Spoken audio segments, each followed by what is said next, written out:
STUCC on Venmo. Please keep the money coming. All the money we get will be donated. We won't keep any of it, we swear. So our next comedian tonight has been called mildly funny. He's also been upstaged by a wall. And he is here tonight to either validate his critics or prove them wrong. Please welcome Jacob. Woo! Hello, everybody. So, you guys know what's great about this year? Anybody? Nothing. I fucking hate this year. So during quarantine, I've had a lot of trouble coming up with new material for comedy because I really don't do anything anymore, like normal human things, like see other people and experience joy. So I tend to write about the stuff that I'm seeing and experiencing. So now all I do is I pace my room all day, just like back and forth. So all I'm seeing all day are walls. So all my jokes are about walls. So, you know, like the old joke about what did one wall say to the other wall? I'll meet you at the corner. Stuff like that. See, walls are funny, or at least they're funnier than me. See, that's why I chose this wall behind me. See this kind of muted gray-blue one? That's the most boring wall in my house, and I did choose it so it wouldn't upstage me.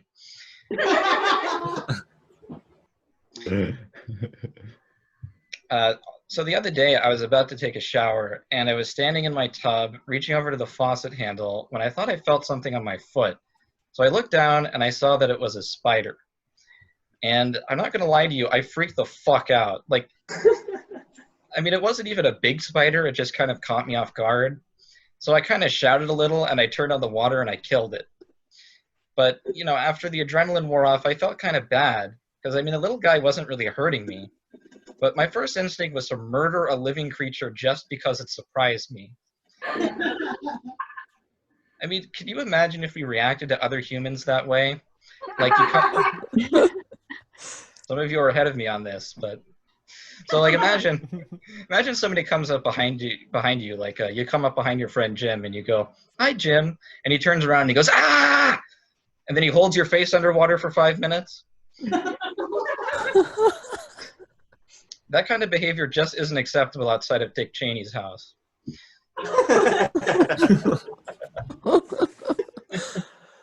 So another thing that I've been doing is I've been watching a lot of TV, and I saw an ad recently that used the slogan, "When something feels different, it could be Alzheimer's," which is a fucking terrifying idea.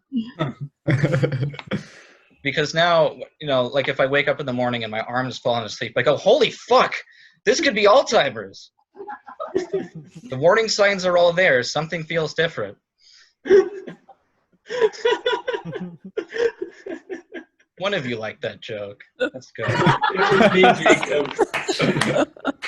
I'm so glad I'm also not funny on Zoom. Okay, so you know how in the Purge movies they say all crime is legal? But, you know, the only crime people ever do is murder. And you know what I would do if there was really a purge? I would remove those tags from pillows that say that it's illegal to remove them. Monster. So, you know, I think that the next Purge movie should be about all of the non-murdery crimes people commit on the Purge. Like, how about jaywalking? Or what about tax fraud? You know, you see those guys hacking each other to pieces with machetes, but no one ever commits tax fraud.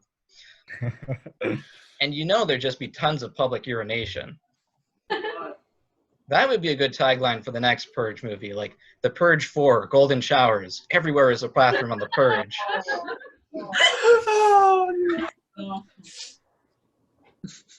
I went to get my blood drawn recently, but when I asked the nurse for the picture, she just kind of looked at me funny. I'm still waiting for it. So, you know, being politically active during the coronavirus pandemic is a lot like being sexually active. It's messy, it requires protection, and it involves the risk of disease. Also, it annoys conservatives, and it frequently occurs out of wedlock. Get him. So I get suspicious when a package tells me this product is made with real cheese.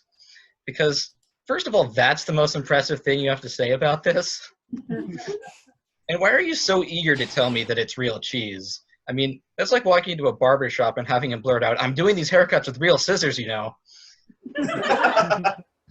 You'd think twice about going to that barber. And speaking of barbers, if the 20th century has taught us anything, it's that we really need to watch out for men with unusual facial hair. Because people tend to think that it's on parents to figure out if their children are going to become the next Hitler or Stalin. But that's not it at all. It's barbers. They're on the front lines in the fight against future tyranny, people.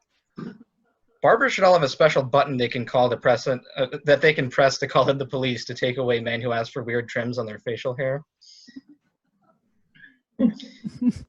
So another thing I've been doing during the quarantine is I've been in a lot of Zoom classes. And I hate Zoom classes because it's hard enough for me to pay attention when I'm there in person and somebody's watching me. But it's kind of like, you know, the Zen Buddhist thing about trying to stop existing. I feel like that's what happens to me in Zoom classes because I'm kind of zoned the fuck out. So I try and meditate on one of those phrases they use in Zen Buddhism, like, what is the sound of one teacher boring you to death?